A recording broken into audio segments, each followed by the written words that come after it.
नमो अरिहन्ताणं नमो सिद्धाणं नमो आयर्याणं नमो उवज्झायाणं नमो लोये सर्वसाहुणम् केवल रवि किरणों से जिसका संपूर्ण प्रकाशित है अंतर, उस श्री जिन वाणी में होता तत्वों का सुंदरतम दर्शन, सदर्शन बोध चरण पथ पर अविरल जो बढ़ते हैं मुनिगण, उन देव परम आगम गुरु को शत शत वंदन, शत शत वंदन। देव शास्त्र गुरु की पूजन के माध्यम से हम और आप तत्व की गहराइयों में जाने का प्रयास कर रहे हैं। भक्ति धारा में भी इस तरह का अध्यात्म पिरोया जा सकता है। ये समझो इस युग का चमत्कार है, गुरुदेव श्री का प्रभावना योग है। और बाबू युगल जी ने जिस तरह से शब्दों का यह एक भक्ति के रूप में, भक्ति भी है, पूजन भी है, स्वाध्याय भी है, उसकी चर्चा हम और आपने की। अष्टकों के माध्यम से स्थापना से लेकर के अर्घ तक की चर्चा अभी तक हमने की, और आज हम चर्चा करेंगे जयमाला की। देखिए, एक प्रश्न ये कि शांतिलाल जी पुणे वालों ने पूछा कि ये जयमाला क्या चीज़ है। तो आप ये समझ लीजिए कि हमने जो पूजन प्रारंभ की थी, अष्टकों में तो हमको 2-2, 3-3 लाइनें मिल रही थीं। तो ज़्यादातर प्राचीन पूजन यदि आप उठा के देखेंगे तो अष्टकों में बहुत विषय वस्तु नहीं है, तात्विक या दूसरी कोई। अष्टकों में तो महिमावाचक शब्द हैं कि हे भगवान, मैं आपके सानिध्य में आया हूँ। और ज़्यादातर अष्टकों में तो 2 लाइनें ऐसी होती हैं जो एक जैसी बार बार रिपीट होती हैं, 2-2 लाइनें नहीं होती हैं। और उसमें भी ये रहता है कि मैं जल चढ़ाने आया हूँ, मैं चंदन चढ़ाने आया हूँ, और जल की, चंदन की महिमा रहती है। जयमाला में जिसकी हम पूजन कर रहे हैं उसके बारे में विशेष परिचय हमको मिल जाता है। जैसे भगवान महावीर की पूजन में भगवान महावीर के गुणों का परिचय मिल जाएगा, आदिनाथ की पूजन में आदिनाथ भगवान की कहानी का परिचय मिल जाएगा। यानी उनसे संबंधित जो विषय वस्तु है वो हम जयमाला में पढ़ने को हमको मिलती है। और जयमाला में चूँकि बार बार अर्घ नहीं होते हैं तो लगातार एक स्वर से हम किसी एक विषय का पाठ कर लेते हैं, समग्र रूप से उसमें उतर जाते हैं। उसी तरह से इस पूजन की, जयमाला की विशेषता यह है कि यद्यपि जैन समाज में 12 भावनाएं पढ़ा जाना कोई नई बात नहीं है, बच्चा बच्चा 12 भावनाओं से परिचित है और एक उसकी रूटीन में है। ये राजा राणा छत्रपति तो बहुत प्रसिद्ध है। युगल जी साहब ने एक अनुकंपा पूरे जैन समाज में ये की कि जो लोग 12 भावनाओं के चिंतवन से वंचित रह जाते हैं उनके लिए 12 भावनाएं पूजन में रख दी। और ऐसा प्रयोग युगल जी साहब ने किया ऐसा नहीं है, पूर्व विद्वान दौलत राम जी ने भी यही किया। छैडाला का प्रकरण था, उसमें पूरी एक ढाल 12 भावनाओं की रखी है। 100 से अधिक 12 भावनाएं आज उपलब्ध हैं। प्राकृत में भी 12 भावनाएं लिखी गई हैं, संस्कृत में 12 भावनाएं लिखी गई हैं, हिंदी में 12 भावनाएं लिखी गई हैं। यानी 12 भावनाएं समझ लीजिए हमारे रोजमर्रे की जिंदगी की चीज़ है। ये मानसिक भोजन है, और मानसिक भोजन जब तक हमें सही नहीं मिलेगा तो हमारी विचारधारा सही दिशा में नहीं जा सकती है। इन 12 भावनाओं की आवश्यकता क्या है ये मुझे बताने की आवश्यकता नहीं है। इसका एकमात्र जो कार्य है वह यह है, इन चिंतत सम सुख जागे, कि इनके चिंतवन करने से समता रूपी सुख उत्पन्न होता है। समता रूपी सुख माने कि हम जो सांसारिक विषय भोगते हैं वहाँ दुख है, विषमता है, बहुत सारी बाधाओं से सहित है। जैसे इंद्रिय सुख के संबंध में लिखा है ना, इंद्रिय सुख सुख नहीं दुख है, विषम बाधा सहित है बंध का कारण दुखद, पर तंत्र है विच्छिन्न है। ये मूलाचार्यों की गाथाएं हैं। उसी तरह से आत्मा का जो सुख है वह सम है, वहाँ कोई बाधाएं नहीं है। तो वो सुख उत्पन्न कैसे होगा, वो समता रूपी सुख कैसे मिलेगा हमको। तो यहाँ ये लिखते हैं 12 भावनाओं के संदर्भ में कि आप 12 भावनाओं का चिंतन करो तो समता रूपी सुख उत्पन्न होगा, बशर्ते चिंतवन ईमानदारी से करना। ईमानदारी से करने का अर्थ यही है कि जो हम शब्द पढ़ते हैं, जो हम अपने मुख से शब्दों का उच्चारण करते हैं, उन शब्दों का जो विषय है, उन शब्दों का जो वाच्य है, हम वहाँ तक पहुँचें और उसमें डूब जाएं। चलिए अपन 12 भावनाएं शुरू करते हैं। देखिए 12 भावनाएं शुरू करूँ उससे पहले एक प्रश्न और आया है। प्रश्न आया है, ये कक्षा क्रमांक 7 में से ये प्रश्न उत्पन्न हुआ है। सलोनी जी हैं अहमदाबाद से। उनका कहना है कि आपने जो नियम के संदर्भ में कहा कि जिसको शास्त्रों में हिंसा के संबंध में कहा है कि कुछ हिंसा ऐसी होती है हम करते नहीं हैं लेकिन उसका हमें पाप लगता रहता है, अविरमण रूप हिंसा। क्या मतलब है ऐसा कि आप ये समझ लीजिए कि हम हजारों कार में बैठेंगे नहीं, लेकिन जब तक मेरे उन हजारों कारों का त्याग नहीं है तब तक तत्संबंधी आसक्ति का परिणाम उत्पन्न होता रहता है या खड़ा रहता है। तो अपन ने उस बारे में बात की थी कि अपन कम से कम हिम्मत दिखाएं और कहीं ना कहीं तो परिमाण करें, कहीं ना कहीं परिमाण करें। आपको लगता है कि समझो अब 2-3 करोड़ रुपए में हमारी ज़िंदगी चलेगी, तो आप एक काम करो, जितनी दम लगा के खींच सकते हो खींच लो। 50 करोड़ रुपए की आप प्रतिज्ञा कर लो कि 50 करोड़ रुपए से ज़्यादा पैसा अपने पास नहीं रखोगे। दूसरा एग्जाम्पल मैंने दिया था, समझो 1-2 कार की ज़रूरत है, अपन 20 कार का नियम ले लो। समझना, देखो मार्ग तो ये है कि आप सर्व प्रकार का परिग्रह छोड़कर उस मार्ग में चलने लग जाएं। ये निरूपण तो उन कमज़ोर लोगों के लिए है जिनसे पूरी तरह से महाव्रत अंगीकार नहीं किए जा सकते हैं। वे अणुव्रत अंगीकार करते हैं, वे परिमाण कर लेते हैं। उससे क्या होता है, वो प्रैक्टिस में उतर जाते हैं। माने श्रावक के लिए एक बेहतर चॉइस है कि आप एक काम करो, पूरी तरह से हिंसा नहीं छोड़ पा रहे हैं तो थोड़ी छोड़ दो। तो इनका प्रश्न तो ये है कि जैसे 20 कार मैंने नियम ले लिया, 20 कार मैं नहीं लूँगी। अब क्या हुआ कि अब मेरे पास पैसा बढ़ गया, अब वो 21वीं कार जो है, तो मैं एक काम कर सकती हूँ क्या कि मैं अपनी माँ के नाम ले लेती हूँ, तो मुझे उसका परिग्रह का पाप लगेगा कि नहीं लगेगा। सुनिए, तो पहली बात तो आप ये समझ लीजिए कि पाप जो वास्तव में लगता है, बाहर में क्या हो रहा है उससे उसका बहुत संबंध नहीं है। उसका बहुत संबंध है अंदर में उत्पन्न हुए परिणामों से। मैंने एक एग्जांपल ऐसा दिया था कि समझो कहीं पर 50 रुपये पड़े हुए, 500 रुपये पड़े हुए हैं और आपको उठाने का भाव आया और आप उठे, इतने में कोई आ गया, आप वापस बैठ गए, आप उठा नहीं पाए। तो मैंने प्रश्न वहाँ पूछा था कि मुझे ये बताइए कि 500 रुपये चुराने का पाप लगेगा कि नहीं लगेगा। तो जैन दर्शन कहता है कि पाप लगेगा। बोले हमने उठाए तो है नहीं, कि तुमने उठाए हो या नहीं उठाए हो, तुमने भाव कर लिया ना। तो पहली बात तो ये है कि हम जो नियम दिलवाने का प्रयास करते हैं या नियम लेते हैं, हमारी भावना है कि हम आसक्ति खत्म करना चाहते हैं। बुनियादी मोक्ष मार्ग तो तब शुरू होगा जब आप इस निर्णय से शुरू करें कि मुझे शरीर आदि पर पदार्थों की रंच मात्र भी आवश्यकता नहीं है। रही बात व्यवहारिक रूप से परित्याग करने की, तो फिर हमने उसमें नियम ले लिया कि हम 20 कार नहीं रखेंगे। अब बोले कि अब 21वीं का क्या करें कि 20, जब नियम 20 का लिया है तो हम 21 के बारे में सोचें भी नहीं। फिर भी कहीं से अचानक गड़ा हुआ धन मिल जाए, लॉटरी लग जाए, 100 रुपये के शेयर लिए थे वो लाख रुपए के हो जाएं, इस तरह से धन बढ़ सकता है। तो उस धन का क्या करें कि उस धन को आप सन्मार्ग में लगाइए, तत्व ज्ञान के प्रचार प्रसार में लगाइए, जिनवाणी के प्रचार प्रसार में लगाइए। माने इससे बढ़िया चैरिटी और कुछ नहीं हो सकती है। देखो आप किसी को 2 रोटी दोगे, 4 रोटी दोगे, एक भाव की आजीविका की व्यवस्था कर दोगे, और यदि आपने जिनवाणी किसी को दे दिए तो वो अनंत काल के लिए सुखी हो जाएगा। इसलिए आप बढ़ते हुए धन को सन्मार्ग में लगाएं, ना कि चाचा के नाम से, मामा के नाम से, ताऊ के नाम से। फिर आपने भाई मेरे तो 50 करोड़ का नियम था तो मेरा तो 50 करोड़ पूरा हो गया, अभी क्या और पैसा बढ़ रहा है, तो फिर इसके नाम पर उसके नाम पर। बेहतर यह है कि जब इतना धन हो जाए तो आपको धन कमाने का भाव ही खत्म कर देना चाहिए। खैर,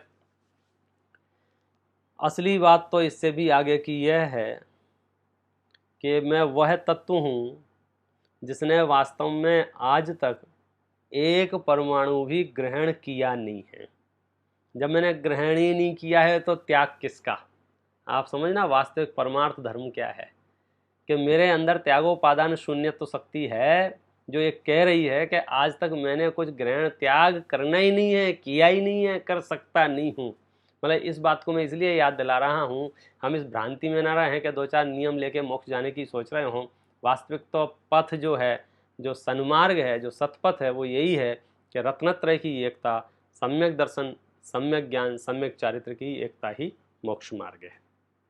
खैर, अब अपन जयमाला प्रारंभ करते हैं। जैसा कि अपन कह रहे थे कि जयमाला पढ़ने का जो पर्पज है, प्रयोजन है, वह यह है कि इससे अपन जयमाला में भी खास करके यहाँ जो बात चल रही है वो 12 भावनाओं की बात चल रही है कि इन 12 भावनाओं से मैं अपने परिणामों को रमाऊं। मैं एक बात और शुरू में बता देना चाहता हूँ, कई बार हम प्रवचन सुनते हैं या पाठ पढ़ते हैं तो हमारा ब्रेन जो बोलता है, वो मैं आपसे बात करता हूँ, वो क्या कहता है, ये बात तो मैंने सुनी हुई है, ये दृष्टांत तो मुझे पता है, ये ग्रंथ तो मैंने पढ़ लिया है, 12 भावनाएं तो मुझे पता है। मैं आपको ये बताना चाहता हूँ, ये 12 भावनाएं इंफॉर्मेशन कलेक्शन का नाम नहीं है। ये कोई स्टोरेज नहीं है जिसमें हमने बहुत सारी चीज़ें जैसे हार्ड डिस्क में भर के रख देते हैं ना, शादी में 2000 फोटो खिंचाए, हार्ड डिस्क में डाल दो, भले ही देखें या नहीं देखें, रखे रहने दो, रखे रहने दो, रखे, ऐसा नहीं है। ये 12 भावनाएं तो समझ लिया दाल रोटी चावल हैं, ये तो भोजन है। हम कभी भोजन में ऐसा नहीं कहते कल ही तो भोजन किया था, सोए तो भोजन किया था, फिर भोजन कर रहे हैं, फिर भोजन। जैसे शरीर को हृष्ट पुष्ट रखने के लिए पुनः पुनः भोजन करते हैं, ऐसे ही मन को स्वस्थ रखने के लिए एक ही बात का पुनः पुनः चिंतन करते हैं, पुनः पुनः अनुप्रेक्षा करते हैं, पुनः पुनः विचार करते हैं, इसलिए इनका नाम भावना है। भावना कहते ही उसे हैं जो लगातार भाई जा सके, लगातार भाते रहो। और इन भावनाओं का फायदा क्या होगा, आप एक एक भावना पढ़िए, आपकी तबीयत खुश हो जाएगी। सबसे पहले उत्थानिका पढ़ते हैं कि हकीकत समझ लीजिए आप पूरे संसार की। भववन में जी भर घूम चुका, कण कण को जी भर भर देखा, मृग सम मृग तृष्णा के पीछे, मुझको न मिली सुख की रेखा। हालांकि ये शब्द बहुत सरल हैं, फिर भी हम इनके भावों तक पहुंचने की कोशिश करते हैं। और मेरा विचार है आज हम इस पूरी 12 भावनाओं की चर्चा करेंगे, क्योंकि शाब्दिक दृष्टि से आपको कठिनाई नहीं आएगी। जहाँ कठिनाई आएगी मैं आपको बता दूंगा। और अब मैं सीधा अर्थ करते हैं इसका 2 तरह से अर्थ किया जा सकता है। एक तो विस्तार से ऐसा किया जा सकता है, एक एक पंक्ति एक एक शब्द का। जैसे भव वन में जी भर घूम चुका। भव वन, भव माने संसार, वन माने जंगल। संसार रूपी जंगल में मैं जी भर करके घूम चुका हूँ। जी भर के घूमने, जी भरना समझते हो किसको कहते हैं? अब तो जी भर गया है, इतना खा लिया है, जी भर गया, उसके बाद तो इतनी सी भी जगह नहीं है। तो जी भरना माने तृप्त हो जाना। तो मैं जी भर के घूम चुका हूँ। कहाँ कहाँ? कि कण कण को जी भर भर देखा।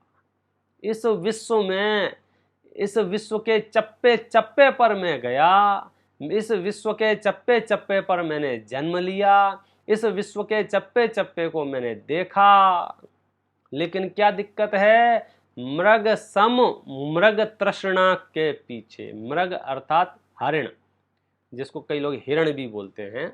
वो जंगल में जो रहता है और खास करके रेगिस्तानी भूमि हो, वहाँ का ये दृष्टांत है जिसको मृग तृष्णा बोलते हैं। क्या है ये मृग तृष्णा? जिसका दूसरा नाम आपने सुना होगा मृग मरीचिका भी बोलते हैं।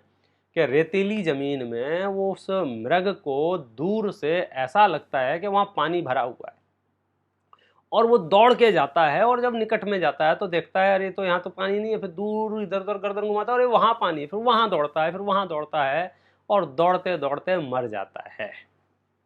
जैसे वो जो दौड़ रहा था ना, किसके लिए दौड़ रहा था? कि पानी के लिए दौड़ रहा था। प्रश्न ये था कि पानी वहाँ था या नहीं था?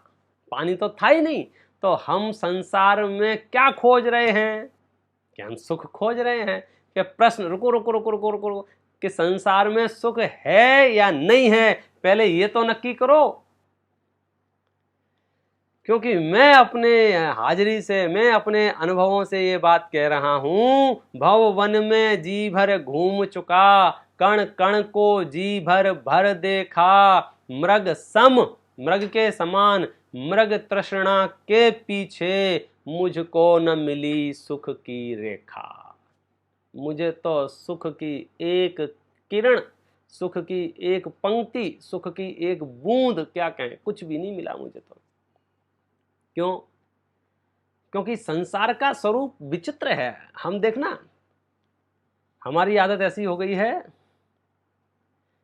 कि हम रेत में से तेल खोजने का प्रयास कर रहे हैं। किस में से? रेत में से तेल। बालू रेत होता है ना, बालू रेत। अब कितनी बार इसको पेला जाए, उसमें से मशीन में से निकाला जाए, उसमें तेल निकलेगा कि पंडित जी तब निकलेगा जब उसमें होगा, कि नहीं है क्या, उसमें है ही नहीं। जैसे रेत में तेल नहीं है, वैसे ही संसार में सुख नहीं है। क्योंकि संसार की जो व्यवस्था है वो तो बड़ी विचित्र व्यवस्था है। शुरू करते हैं संसार की कैसी व्यवस्था है। पहले नंबर की व्यवस्था संसार की, पर उसका नाम है अनित्य भावना। ये 12 भावनाएं शुरू होती हैं। पहले नंबर की भावना झूठे, अब मैं गाऊंगा नहीं, छंद ज़्यादा हैं, मैं सीधे सीधे अर्थ करूंगा, और जब अर्थ समझ में आ जाए तो आप रोज़ इसको गुनगुनाइए, रोज़ पढ़िए, उठते बैठते खाते पीते सोते जागते जब चाहें। सुस्त तो वा दुस्त तो वा ध्यायेत पंच नमस्कारम सर्व पापई प्रमुच्यते, वैसे विषय हैं ये सब। झूठे जग के सपने सारे, झूठी मन की सब आशाएं, तन जीवन यौवन अस्थिर हैं, क्षण भंगुर पल में मुरझाएं। झूठे जग के सपने सारे, झूठे जग के सपने सारे कि हम जो कुछ भी कल्पनाएं करते हैं वे सारी कल्पनाएं झूठी हैं इस जगत में। क्या मतलब है? मतलब ये है कि हम जो कहते हैं ना, जो इच्छा हमारी पूरी नहीं होती ना, हम उनके लिए कहते हैं झूठी है। यहाँ कह रहे हैं कि नहीं, मामला इसका नहीं है, मामला इसका है कि हम जो सोचते हैं, हम जैसे सपने देखते हैं, वो हमारी जो मान्यताएं हैं वे मान्यताएं मिथ्या हैं। क्योंकि वस्तु स्वरूप क्या कह रहा है? वस्तु स्वरूप ये कह रहा है तन जीवन यौवन अस्थिर है। ये शरीर कैसा है, ये यौवन कैसा है, ये जीवन कैसा है, ये तो अस्थिर है। क्षण भंगुर पल में मुरझाए। क्षण भंगुर, क्षण भंगुर माने 1 सेकंड में खत्म हो जाए। अब अनित्यता का स्वरूप देखना, 12 भावनाओं के चिंतन में पहले नंबर की भावना है अनित्य भावना। क्या मतलब? क्या सीधा सीधा अर्थ इसका ये है कि हमारे आसपास जो कुछ भी है, पर और पर्याय, ये सब अनित्य हैं। आपको विस्तार से सुनना हो तो अभी कुछ दिन पहले अपन ने मूलाचार ग्रंथ के आश्रय से 12 भावनाओं की चर्चा की, वो होगा इसमें यूट्यूब पर, आप वहां से देख सकते हैं। अपन यहाँ संक्षेप में आगे बढ़ेंगे। अनित्य भावना में क्या भावना है, हमको क्या भाना है कि सब कुछ अनित्य है। तो फिर हमको लगा अच्छा ये शरीर नष्ट हो जाएगा, ये परिवार बिखर जाएगा, ये व्यापार चला जाएगा। देखो अब अनित्यता का प्रमाण इससे बड़ा और क्या हो सकता है कि जो बड़े बड़े देश, कोई चांद पे पहुंच रहा था, कोई मंगल पे पहुंच रहा था, आज इतने से सूक्ष्म वायरस के कारण अपने अपने घर को उन्होंने जेल बना लिया है, अपने अपने घरों में बंद हो गए हैं। कौन? वो मनुष्य जो चंद्रमा पर पहुंच रहा था। आप समझे? इस जगत का स्वरूप ऐसा है, इस शरीर का स्वरूप ऐसा है, अनित्य है। अब दूसरा प्रश्न उत्पन्न होता है जब हमें पता चलता है कि अच्छा अनित्य है तो कौन बचाएगा, किसकी शरण में जाएं? तो दूसरे नंबर की भावना है अशरण। टाइम खराब मत करो, यहाँ वहाँ मत भागो, इसकी दवाई नहीं है, इसकी वैक्सीन नहीं बनी है। किसकी?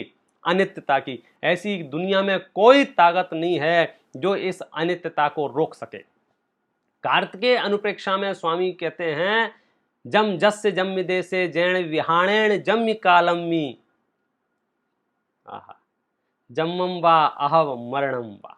जन्म अथवा मरण, उसी के लिए अगली गाथा में लिखते हैं तम तस्य तम्य काले तैण विहाणेन।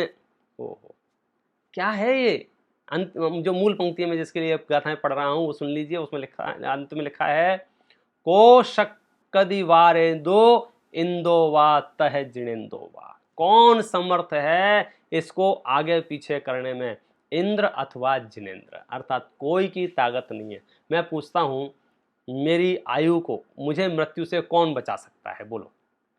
बाकी सब तो छोड़ो, हम तो भगवान महावीर को मानते हैं, तो भगवान महावीर तो बचा सकते हैं कि नहीं बचा सकते हैं?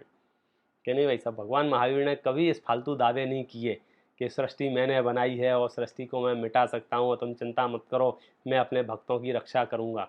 यहाँ तो सारी व्यवस्थाएं स्थूलता से कर्म सिद्धांत पर और सूक्ष्मता से अपने भावों पर निर्भर हैं।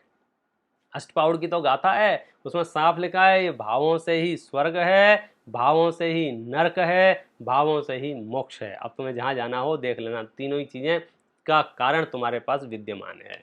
तो बोले अब हमें कौन बचाएगा, कोई तो शरण होगा। तो आगे लिखते हैं, सम्राट महाबल सेनानी। ओहो, सम्राट महाबल सेनानी, बड़े बड़े योद्धा, बड़े बड़े सेनाओं के सेनापति, क्या उस क्षण को टाल सकता है? क्या उस यमराज को ना बोल सकता है? क्या वो मृत्यु को ना कह सकता है? अशरण मृत काया में हर्षित निज जीवन डाल सकेगा क्या? क्या प्रसन्न होकर उस मृत काया में हर्षित जीवन, अशरण मृत काया में, अशरण मृत काया में माने कि मरे हुए शरीर में कोई खिलखिलाता हुआ जीवन उसमें डाल सकता है क्या? नहीं डाल सकता है। इसके लिए कुनकुन आचार्य ने गाथाएं लिखी हैं, निज आयु क्षय से मरण हो, यह बात जिनवर ने कही, तुम मार कैसे सकोगे जब आयु हर सकते नहीं। अगली गाथा में लिखी है, तुम बचा कैसे सकोगे जब आयु दे सकते नहीं। अशरण, कोई शरण नहीं है। और कैसा है संसार? संसार महादुख सागर के प्रभु दुखमय सुख आभासों में। अब करें क्या? मिथ्यात्व के कारण बुद्धि ऐसी उल्टी हो गई है कि जो संसार महादुख सागर रूप है, हमें उसमें थोड़े बहुत कहीं ना कहीं सुख भासने लगता है। इसके लिए एक दृष्टांत है, आपने देखा होगा संसार वृक्ष का चित्र, जिसपे एक व्यक्ति लटका हुआ है, ऊपर दो चूहे उसकी डाली को काट रहे हैं, नीचे 4 सांप और एक अजगर है, हाथी पेड़ को उखाड़ने को तैयार है और मधुमक्खियां उसके शरीर को खा रही हैं। बोलो कितनी भय और कितनी पीड़ा है वहां पर, कितना भय और कितनी पीड़ा है वहां पर। और इन सब के बीच में भी वो कहता है एक बूंद और वो जो शहद की गिरती है, वो सारा दुख भूल जाता है। तो वो क्या है? वो है सुखमय दुखमय सुख आभासों में। भाई साहब, ये थोड़े से पुण्य के उदय तलवार पे लगाया हुआ शहद है। अंत में बिलखे 6 मास, कहें हम कैसे उसको दे। देवगति की हालत, तो बाकी के संसार की क्या बात करें। मुझको न मिला सुख क्षण भर भी, कंचन माने स्वर्ण, कामिनी माने स्त्रियां, प्रासादों में माने बड़े बड़े महलों में, ढेर सोने का ढेर लगा हो, पत्नियां हों और बड़े बड़े महल बना लिए हों। और हकीकत तो ये है, मैं एकत्व लिए सब ही आते। ये तो नियम है संसार का। मूलाचार की जो गाथा है ना एकत्व भावना की, उसकी बहुत बढ़िया पंक्ति है। वहां लिखा है, एक को करेई कम्मम, एक को हिंडदी दीह संसारे, कि एक ही कर्म करता है और एक ही उसका फल भोगने के लिए दीर्घ संसार में परिभ्रमण करता है। अपने यहाँ ये सिद्धांत तो है नहीं कि मैं करूं और आपको फल भोगना पड़े, आप करें मुझे फल भोगना पड़े। उपचार से व्यवहार में भले ही ऐसी अफवाहें समाज में उड़ती हैं कि हमें इनकी करतूत का फल भोगना पड़ता है, ऐसा है नहीं। पिता के किए हुए पाप का फल पुत्र को नहीं मिलता है, कुदरती व्यवस्थाएं देखो। और पुत्र का किया हुआ फल पिता को नहीं मिलता है, पति का पत्नी को नहीं मिलता है, पत्नी को पति। इसलिए आप बिल्कुल मत घबराओ आपके संयोग कैसे हैं, आप तो ये देखो आपके परिणाम कैसे हैं। बोलो, मंदोदरी का पुण्य रावण को स्वर्ग नहीं ले जाता है और रावण का पाप मंदोदरी को नरक नहीं ले जाता है। मैं एकाकी एकत्व लिए सब ही आते, तन धन को साथी समझा था, पर ये भी छोड़ चले जाते। अब मुझे समझ में आया है, मेरे न हुए ये मेरे नहीं हुए, मैं इनसे अति भिन्न अखंड निराला हूं। द्रव्य कर्म, भाव कर्म, नो कर्म सब ले लिए, ना तो ये मेरे हुए ना मैं इनका हुआ, मैं तो इनसे भिन्न अखंड तत्व हूं। निज में पर से अन्यत्व लिए, निज सम रस पीने वाला हूं। मैं तो समता रूपी रस को पीने वाला हूं। क्या करें। अशुचि भावना, अभी तक कितनी भावना हो गई, दो दो लाइन में एक एक भावना हो रही। अनित्य भावना हो गई, अशरण भावना हो गई, एकत्व संसार भावना हो गई, एकत्व भावना हो गई, अन्यत्व भावना हो गई, और अब बात चल रही है अशुचि भावना की। जिसके श्रृंगारों में मेरा यह महंगा जीवन घुल जाता। क्या बेवकूफ़ी है। जो मैं नहीं हूँ, जो मेरा नहीं है, पूरी जिंदगी उसके मेंटेनेंस में निकल जाती है। यहाँ मुख्य रूप से शरीर की बात की है। जिसके श्रृंगारों में मेरा यह महंगा जीवन घुल जाता, मेल्ट हो जाता है, नष्ट हो जाता है। वो हो ही रहा है ना, जिसको अष्टपावड़ में 17 प्रकार के मरणों में एक आविचिका नाम का मरण कहा गया है। जिसका अर्थ क्या है कि हर पल हर क्षण हमारी आयु घट रही है ना, कि बढ़ रही है। देखो, जन्म दिवस को लोग बाढ़ दिवस लिखते हैं, ऐसा लगता है कि हम बढ़ गए। बढ़ नहीं गए, घट गए हैं। हर साल एक साल कम होता है, हर दिन एक दिन कम होता है। लेकिन हम क्या करें, हम पूरी जिंदगी उसी के रख रखाव में। अत्यंत अशुचि जड़ काया से इस चेतन का कैसा नाता। मेरा इस शरीर से क्या लेना देना है। देखिए, दिन रात शुभाशुभ भावों से, भावना है ना, मैं भले ही बोलता हूँ कि मैं उसको गाऊंगा नहीं, लेकिन वो रहा नहीं जाता है। ऐसा लगता है कि अर्थ वर्थ रहने दो, सिर्फ इनको पढ़ो और इनको पढ़ते हुए इनके वाच्य में डूब जाओ। शब्द कठिन नहीं है, उसके अर्थ तक पहुंचने के लिए हमें उपयोग की एकाग्रता चाहिए। क्योंकि हम क्या कर रहे हैं, आश्रय भावना में क्या बता रहे हैं। देखो क्या हो रहा है, दिन रात शुभाशुभ भावों से मेरा व्यापार चला करता। क्या अभी तो लॉकडाउन चल रहा है ना, सब व्यापार बंद है। कि सुनो, अब मेरा व्यापार बंद नहीं होता है। क्यों, ये लिखा है यहाँ, मेरा तो चालू रहता है। कब कब चालू रहता है, देखो, दिन रात। हमारा तो व्यापार रात को भी बंद नहीं होता है। क्या बात कर रहे, तो सोते समय तो बंद हो जाता होगा ना ये व्यापार। नहीं भाई साहब, ये शुभ अशुभ भाव का व्यापार 24 घंटे चालू रहता है, 365 दिन चालू रहता है। एक क्षण को बंद नहीं हुआ है। दिन रात शुभाशुभ भावों से मेरा व्यापार चला करता। और उससे क्या होता है, मानस वाणी और काया से आश्रव का द्वार खुला रहता है। हम बड़े परेशान हैं, घर में धूल बहुत हो जाती है, घर में धूल बहुत हो जाती है, घर में धूल बहुत हो जाती है। तो भले आदमी खिड़कियां लगवाना अच्छी वाटर प्रूफ और डस्ट प्रूफ वाली, ऐसी खिड़की लगा के एक धूल का कण नहीं आए। यही उपाय है ना उसका। नहीं साहब, खिड़कियां तो लगी हैं मेरे। अरे खिड़कियां तो लगी हैं, खिड़कियों लगी हुई खिड़कियों को भी लगाना पड़ता है। क्या मतलब, समझ गए आप। खिड़कियां तो लगी हैं, उनको भी लगाना पड़ता है, बंद तो करना पड़ता है ना। तो ऐसे ही जहां से आश्रव आ रहा है, कहां से आ रहा है आश्रव, मानस वाणी और काया से। तो मन से, वाणी से और शरीर से, मन वचन काय के योग से क्या करें कि भैया अब ये दरवाजे बंद करो। कैसे दरवाजे बंद होंगे, उसकी चर्चा संवर भावना में की है। देखिए, शुभ और अशुभ की ज्वाला से झुलसा है मेरा अंतस्थल। वो शुभ अशुभ का व्यापार किया ना, तो पूरी डस्ट अंदर भर गई है। और जब शुभ अशुभ की ज्वालाएं अंदर जलती रहती हैं तो क्या हुआ, आत्मा झुलस गया है। आत्मा झुलस गया है माने अब इसको सिकाई ठंडक में रखो तो ठीक हो सकता है। कैसे ठीक होगा मालूम है आपको, सुनो भैया। जिन शुभ अशुभ भावों से आत्मा झुलसी है, इधर तू शुद्ध भाव का जन्म कर तो ये शुभाशुभ भाव गायब हो जाएंगे। उसके लिए बहुत बढ़िया शब्दों का प्रयोग किया है। शुभ और अशुभ की ज्वाला से झुलसा है मेरा अंतस्थल। अंतस्थल माने मेरा आत्मा, मेरे आत्मा के प्रदेश प्रदेश झुलस गए हैं। किससे झुलस गए हैं कि ये शुभ अशुभ भावों से। तो क्या करना चाहिए, यदि ये खिड़कियां लग जाएं, खिड़कियां लग जाएं माने कर्मों का आना रुक जाए, संवर हो जाए, तो फिर काम हो जाएगा। वो संवर क्या चीज है, उसके लिए यहाँ शब्दों का प्रयोग किया है। शीतल समकित किरणें फूटे। शीतल ज्वालाएं थी ना शुभ अशुभ की, तो अशुभ अशुभ की ज्वालाएं कब नष्ट होंगी, जब फायर ब्रिगेड वाले पानी डालेंगे। कौन सा पानी, शीतल समकित। सम्यक दर्शन रूपी शीतल जल की बौछार की जाए इन शुभाशुभ भावों पर तो ये नष्ट हो जाते हैं। संवर से जागे अंतर बल, और जब आना रुक जाता है तो अपना पुरुषार्थ जागृत होता है, फिर स्वच्छता दिख जाती है।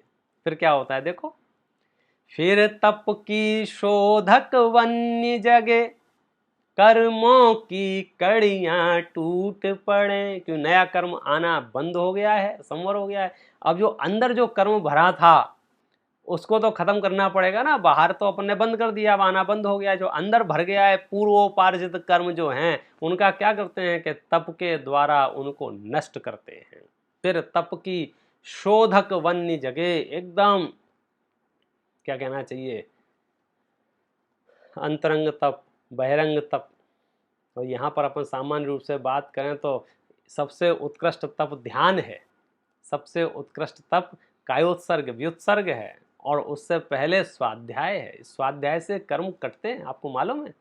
हालांकि अभी मैं अपनी इस धारा में बह रहे हैं, लेकिन फिर भी मैं आपको बीच में हिंट दे देता हूँ। क्या बात कर रहे हैं, स्वाध्याय तप है भाई साहब, और वो भी अंतरंग तप है। और तप तपने से क्या होता है, कर्म खिरते हैं, कर्म नष्ट होते हैं। क्या बात कर, स्वाध्याय मतलब जब मैं सम्यक ज्ञान की कक्षा में बैठता हूँ, जब मैं जिनवाणी के माध्यम से सत्य बात सुनता हूँ, और उस समय जो भद्रता जन्म लेती है, जो अहोभाव जन्म लेता है, जो तत्व विचार जन्म लेता है, भाई साहब साफ साफ लिखा है आचार्यों ने कि तत्व विचार करते ही वो दर्शन मोहनी का जो 70 कोड़ा कोड़ी का था वो अंतः कोड़ा कोड़ी रह जाता है। मतलब बंध स्थिति, बंधने वाला था ना, मतलब उसका पावर कम हो जाता है। जैसे बोलते ना अपन, क्या कहना चाहिए कि उसको ब्लास्ट होने वाला था परमाणु, और इतने एरिया में उसके रेडिएशन फैलने वाली थी, लेकिन वो इतने ही एरिया में फैली। वातावरण का प्रभाव है, जब फटाके फोड़ते ना, बारिश हो रही हो तो सूखा हो तो ज़्यादा असर कर रहा हो, पानी गिर रहा हो दमाना तो फटर वहीं ख़त्म हो जाए। तो ऐसे ही तत्व विचार की शीतल धारा में कर्म बंधने की हिम्मत नहीं करते हैं। फिर तप की शोधक वन्य जगे, अग्नि, वन्नी माने अग्नि जगे, कर्मों की कड़ियाँ टूट पड़े, जो बंधे हुए कर्म हैं वे भी नष्ट हो जाएं। सर्वांग, पूरे आत्मा से, निजात्म प्रदेशों से अमृत के निर्जर फूट पड़े, यानी आत्मा के चप्पे चप्पे से अमृत, अमृत माने समता भाव बहने लग जाए। फिर क्या होगा, लोक भावना, हम छोड़ चलें यह लोक तभी लोकांत विराजे क्षण में जा। जब ऐसी परिस्थिति बनेगी तो फिर संसार में हमारा कोई काम नहीं रह जाएगा, हम छोड़ देंगे।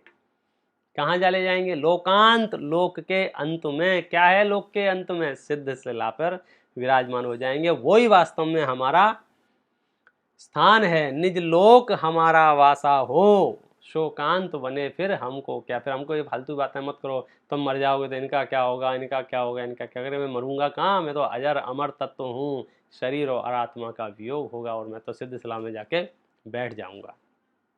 देखिए, बोधि दुर्लभ भावना, जागे मम दुर्लभ बोधि प्रभु, दुर्नय तम सत्वर टल जावे, बस ज्ञाता दृष्टा रह जाऊं, मद मत्सर मोह विनश जावे। इस दुनिया की सबसे दुर्लभ वस्तु यदि कोई है तो ये बोधि दुर्लभ है। अभी अपन ने मूलाचार ग्रंथ के आश्रय से चर्चा की थी बोधि दुर्लभ भावना में। मैं संक्षेप में आपको यहाँ बताए बिना मेरा मन नहीं मान रहा है। जैसे अपन कहते हैं ना कि इस दुनिया में सबसे दुर्लभ चीज क्या है, कि देखो सबसे दुर्लभ चीज है मनुष्यपना। अब मनुष्यपना कितना दुर्लभ होगा इस बात से अंदाजा लगाओ कि दौलत राम जी लिखते हैं, दुर्लभ लहजों चिंता मणि, त्यों पर्याय लही त्रश तणी। कि आप समझ लीजिए एक इंद्री से दो इंद्री में आना ही बहुत बड़ा दुर्लभ कार्य है। चिंतामणि रत्नी चौराहे पे पड़ा हुआ मिल जाए, इतना दुर्लभ काम है। तो आप सोचो, 2 इंद्री से 3 इंद्री में आना, 3 से 4 में आना, 4 से 5 में आना, 5 से संगी पंचेंद्री होना, संगी पंचेंद्री में भी मनुष्यपना मिलना कितना दुर्लभ है। आगे लिखते हैं मूलाचार में कि सुनो, मनुष्यपना तो दुर्लभ है सो है ही, वो तो एक बार मिल गया। मनुष्यपने में भी उत्तम देश दुर्लभ है। ऐसे ऐसे देश में पैदा हो जाए जीव जहाँ 6-6 महीने सूर्य उदय नहीं हो, जहाँ 6-6 महीने सूर्य अस्त नहीं हो, जहाँ बर्फ ही बर्फ गिरती रहे, क्या करोगे आप? कैसे जीवन जियोगे आप? कैसे धर्म आराधना करोगे? तो उत्तम देश मिलना उससे ज़्यादा दुर्लभ है। पहली दुर्लभता तो मनुष्यपने की बताई, दूसरी दुर्लभता क्या बताई कि उत्तम देश मिले। चलो भाई, उत्तम देश भी मिल जाए, लेकिन उत्तम कुल मिलना बहुत दुर्लभ है। ऐसा कुल जिसमें सच्चे देव हों, सच्चे शास्त्र हों, सच्चे गुरु हों, जिसमें अंधविश्वास नहीं हो, जिसमें हिंसा, झूठ, चोरी, कुशील परिग्रह की प्रेरणा ना दी जाती हो, ऐसे कुल मिलना बहुत दुर्लभ है। तो हमको वो कुल मिल गया। तो आचार्य कहते हैं कि इससे भी ज़्यादा दुर्लभ एक चीज़ है। इससे ज़्यादा दुर्लभ क्या चीज़ है? कि इससे ज़्यादा दुर्लभ है उत्तम आयु। उत्तम मनुष्यपना मिल गया, उत्तम कुल मिल गया। अब उत्तम कुल में उत्तम आयु मिलना बहुत दुर्लभ है, क्यों? उत्तम कुल में भी जीव पेट में आके वापस चले जाते हैं। 2 महीने, 4 महीने, 3 महीने रह के जन्म हो जाए तो साल में, 2 साल में आयु मिलना बहुत दुर्लभ है। फिर आचार्य लिखते हैं कि उत्तम आयु भी कदाचित मिल जाए तो फिर निरोगता दुर्लभ है। अब आयु तो मिल गई हमको 50 साल की, 60 साल की, 80 साल की, लेकिन पता चला शरीर रोगी है तो आधी जिंदगी तो अस्पतालों में निकल जाए, आधी याद ध्यान में चिंतन, अब क्या करूं, अब क्या करूं, अब न चल सकता हूं, न हिल सकता हूं। तो निरोगता दुर्लभ है। उन्होंने कहा कि निरोगता सो मिल गई, जैसे हम अपनी बात करें ना, मनुष्यपना दुर्लभ है, उससे ज़्यादा दुर्लभ उत्तम देश, उससे ज़्यादा दुर्लभ उत्तम कुल, उससे ज़्यादा दुर्लभ उत्तम आयु, उससे ज़्यादा दुर्लभ निरोगता, आरोग्यपना, और उससे ज़्यादा दुर्लभ विनय, उससे ज़्यादा दुर्लभ शक्ति, और उससे ज़्यादा दुर्लभ है इस दुनिया में धर्म श्रवण। क्योंकि जिनके पास मनुष्यपना भी है, उत्तम कुल भी है, उत्तम आयु भी है, आरोग्यपना भी है, शक्ति भी है, विनय भी है, लेकिन धर्म श्रवण उपलब्ध नहीं है। अब आप कहोगे क्या बात कर रहे हो, आजकल धर्म श्रवण तो बहुत ही समझो पानी की तरह बह रहा है, और लॉकडाउन के बाद तो सभी ऑनलाइन दिख रहे हैं। कि नहीं भैया, अभी भी ये दुर्लभ है। विश्व की जितनी जीव राशि है उनमें से कितने जीवों के पास, कितने जीवों के कानों में ये सत्य धर्म पड़ता है। वो धर्म के नाम पर आप अधर्म सुन ले गए, धर्म के नाम पर कुधर्म सुन ले गए, धर्म के नाम पर अंधविश्वास को बढ़ावा दिया जाए, धर्म के नाम पर हिंसा को बढ़ावा दिया जाए, धर्म के नाम पर जुआ खिलाया जाए, धर्म के नाम पर आडंबर किए जाए, उसकी बात नहीं कर रहा हूं। धर्म श्रवण दुर्लभ है। ऐसा धर्म जिसके आश्रय से अनंत काल तक सुख उपजता रहे, वो धर्म श्रवण दुर्लभ है। आचार्य लिखते हैं कि धर्म श्रवण से भी ज्यादा दुर्लभ है ग्रहण बुद्धि। क्योंकि हम और आपको धर्म श्रवण तो करते हैं, मन नहीं लगता है या समझ में नहीं आता है। पूरे प्रवचन के बाद बोलते हैं भैया आज के प्रवचन तो हमारे ऊपर से निकल के, क्यों? तुम मनुष्य नहीं हो, संगी पंचेंद्रिय नहीं हो, क्या करें, बुद्धि इतनी कम है। ग्रहण बुद्धि दुर्लभ है, सुनता तो है, समझ में नहीं आता है। अच्छा, आचार्य कहते हैं ग्रहण बुद्धि भी दुर्लभ नहीं है, उससे भी ज्यादा एक दुर्लभ चीज है। क्या? कि धारणा, कि हम सुनते भी हैं, हमको समझ में भी आता है, लेकिन हमें याद नहीं रहता है। हमको सुनते हैं क्रोध नहीं करना चाहिए, समझ में भी आता है नहीं करना चाहिए, प्रवचन में बैठते हैं तब तक, जैसे ही प्रवचन के बाहर निकलते हैं हम फिर क्रोध करने लग जाते हैं। हमको याद ही नहीं रहता है कि क्रोध नहीं करना चाहिए, हमारी धारणा कमजोर है। इस तरह से क्रम क्रम से बात करते हुए वे सबसे अंत में लिखते हैं कि सुनो, ये सब तो सुलभ हैं, सबसे ज्यादा दुर्लभ यदि कुछ है तो उसका नाम बोधि है। इसलिए इस भावना का नाम है बोधि, दुर्लभ भावना। सबसे दुर्लभ वस्तु बोधि है। बोधि माने क्या? बोधि माने सम्यक्त्व की प्राप्ति, रत्नत्रय की प्राप्ति। मूलाचार में बोधि शब्द का अर्थ किया है जिन सूत्रों का श्रद्धान। हमें भरोसा ही नहीं होता है, हमें विश्वास नहीं होता है। मैं बाकी लोगों की बात नहीं कर रहा हूं, जो महावीर के अनुयायी हैं उनको महावीर पे भरोसा नहीं है। यदि भरोसा होता तो सकल के 12 नहीं बज रहे होते, एकदम प्रसन्नता से आप जीवन जीते। हमें भरोसा ही नहीं है, ना हमें कर्मों पे भरोसा है, ना हमें पुण्य पाप पे भरोसा है। हम हर पल हर क्षण चिंता और तनाव में रहते हैं, ऐसा नहीं तो ऐसा, ऐसा नहीं तो ऐसा, ऐसा नहीं तो ऐसा, उसने ऐसा कह दिया, उसने ऐसा कर दिया, वो ऐसा कर देगा, अब मेरा तो कुछ है ही नहीं। मतलब हम अपने आप को पर और पर्याय रूप अनुभवते ही हुए जीते हैं। हम महावीर की मानते कहाँ हैं? महावीर तो कहते हैं तू परमात्मा है, हम नक्की कर। 100 इंद्रों की हाजिरी में, लाखों करोड़ों लोगों की उपस्थिति में, बोलो केवली परमात्मा क्या फरमाते हैं? यही फरमाते हैं ना, तू परमात्मा है हम नक्की कर। हमको समझ में नहीं आता है, मैं भगवान हूँ ये भगवान बताते हैं, हम कहाँ, हमको भरोसा ही नहीं होता, हमको लगता ही नहीं है। हाँ मजाक कर रहे हैं हम क्या भगवान होंगे, हम तो ऐसे ही संसारी जीव हैं। और मतलब संसारी जीव माने हम तो ऐसे ही हैं। सबसे ज्यादा दुर्लभ चीज है ये क्या, बोधि की प्राप्ति। और उस बोधि की प्राप्ति कैसे होगी, क्या उसकी धर्म से होगी। तो हम धर्म के साथ साथ जिए। ये धर्म कितना महत्वपूर्ण है मालूम है आपको। आत्मानुशासन की एक गाथा याद आती है, उसमें लिखा है, देखो जिसके मन में रहता भले प्रकार धर्म का वास, अपने प्राण हनन करने वाले का भी न करे वह घात। जिसके हृदय में धर्म रहता है ना, रियल धर्म की बात कर रहा हूँ, ये फालतू के जो नाम चल गए धर्म के उनकी बात नहीं चल रहा हूँ। असली धर्म जिनके हृदय में रहता है वह अपने प्राण नष्ट करने वाले के भी बुरा नहीं करना चाहता है। मतलब अपने कोई मेरे प्राण ले लेवे ना, उनके प्रति भी शत्रुता नहीं रखना चाहता है। सुनो ध्यान से, बहुत मार्मिक पंक्तियां हैं ये। देखो जिसके मन में रहता भले प्रकार धर्म का वास, अपने प्राण हनन करने वाले का भी न करे वह घात। किंतु धर्म बिन पिता पुत्र भी हरे परस्पर प्राणों को, अतः धर्म ही सब जीवों का एकमात्र रक्षक जानो। भाई साहब, धर्म के बिना पिता पुत्र जान ले रहे हैं एक दूसरे की। रोज पेपरों में छप रहा है, भाई भाई कोर्ट कचहरी में खड़े हुए हैं।